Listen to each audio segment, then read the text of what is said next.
Hai, Assalamualaikum warahmatullahi wabarakatuh. Pertama, perkenalkan nama saya Rara Konita Fawas dari 12 IP1, nomor absen 29. Jadi, di sini saya akan melaksanakan tugas ujian praktek Bahasa Indonesia, yaitu untuk membacakan cerpen. Lalu, cerpen yang akan saya bawakan itu berjudul Keajaiban atau Keberuntungan dari karangan Eros Rosdiana. Jadi, langsung saja saya akan membacakan cerpennya ya. Bruk, suara pintu tertutup dengan sangat keras.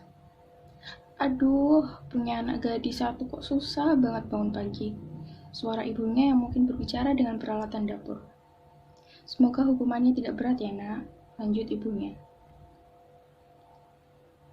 Selama di perjalanan, Senja sudah berkali-kali melihat jam tangannya. Ini naik angkot apa kura-kura sih? Lama banget, makinya pelan. Sesampainya di seberang gerbang sekolah, sesuai bayangan Senja, gerbang sekolah sudah ditutup dan seperti biasa Pak Andi sudah siap buat memangsa anak yang kesiangan. Tidak ada jalan lain untuk masuk karena jalan pintas sudah terbaca oleh Pak Andi yang punya jurus 1000 bayangan kayaknya ada di mana-mana. Walaupun bukan untuk pertama kali bagi Senja berhadapan dengan Bapak 1000 bayangan, tetapi kali ini Senja tidak punya lagi tenaga untuk menjalankan hukumannya.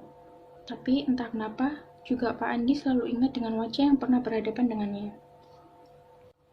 Pak Andi yang pindah tempat ke dalam pos satpam, dan Senja yang sudah dengan pasrahnya, seperti maling yang akan menyerahkan diri ke polisi dengan wajah yang nunduk. Dari gerbang, tidak jauh buat menuju ke pos satpam. Perasaan Senja, dia sudah melangkahkan kakinya dengan banyak. Seharusnya dia sudah di hadapan pos satpam, tempat Pak Andi duduk. Memutuskan untuk berhenti sejenak dan memastikan posisinya. Dengan kepala menengok ke arah kanan, yang mata Senja dapat di sana tidak sesuai dengan bayangannya. Ini aku yang salah atau bagaimana? Masih dengan keadaan mematung dan kebingungan. 1 detik kemudian, Senja sadar, langkah kakinya sudah melewati tempat Pak Andi yang akan memangsanya itu. Sedetik kemudian, kakinya sudah membawa diri Senja lari dari situasi tersebut. Larinya sudah seperti maling yang kabur dari kejaran polisi.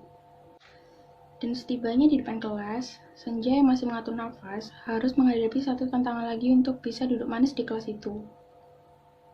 Pak Rama, yang mungkin dari tadi sudah mengeluarkan banyak angka dari mulutnya. Iyalah, jelas, dia kan bapak matematika. Tangannya sudah memegang gagang pintu. 2 detik kemudian, pintu itu sudah kebuka setengahnya. Pandangan Senja masih nunduk ke arah lantai, tidak ada suara dari dalam kelas. Seperti biasa, kelas akan mendadak sepi saat bersama Pak Rama. Bagaimana tidak ketika ada yang berisik soal sudah menantinya di papan tulis. Beberapa pasang mata langsung terfokus ke arahnya, seperti zombie yang akan menyerangnya. Cah, kamu ngapain diem di pintu? Suara itu menyadarkannya, dan tidak asing di telinga Senja. Hah? Sekejap, matanya langsung tertuju pada meja guru, dan ternyata masih kosong. Begitu pula papan tulisnya. Oh, iya. Lanjutnya dengan nada yang masih bingung, dan langsung menuju ke tempat duduknya. Ya, kamu telat lagi loh. Tapi kok kamu bisa lolos dari tangkapan Pak Andi? Senja hanya membalasnya dengan senyum, yang membuat temannya itu semakin penasaran. Jadi ceritanya gini. Senja memulai menceritakannya dari awal. Seriously? Kok bisa? Jangan tanya aku dulu, aku pun juga heran. Ada apa dengan Pak Andi? Ah, sudahlah, kamu tuh cuma punya keberuntungan hari ini aja.